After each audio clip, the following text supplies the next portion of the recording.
Shalom Ouvracha, poursuivons aujourd'hui notre étude sur les halachot relatives à l'interdiction de consommer du sang et à l'obligation de saler sa viande avant de la consommer.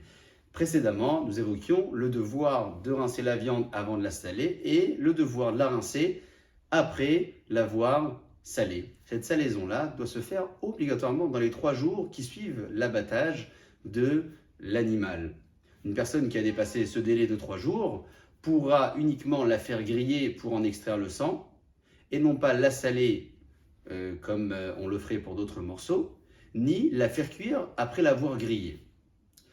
Celui qui n'a pas respecté ce délai des 3 jours et qui a malgré tout salé sa viande sans l'avoir fait griller, en la faisant cuire par la suite dans un plat, pourra-t-il la consommer ou non? Halakha lema'aseh, dans ce cas-là, il sera exigé d'avoir 60 fois plus de quantité que le morceau de viande en question, de telle sorte à pouvoir l'annuler par le principe de Ehad Beshishim.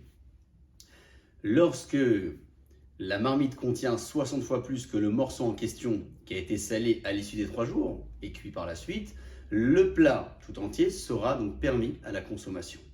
Dans le cas échéant, le contenu sera interdit et la marmite restera malgré tout permise même si elle est faite de porcelaine. On attendra uniquement le délai de 24 heures avant de l'utiliser à nouveau.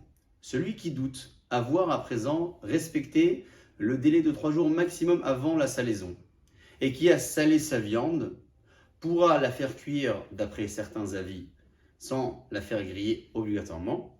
Pour d'autres, il sera exigé dans ce cas-là aussi de la faire griller avant de la consommer. Be'ochim tiyu.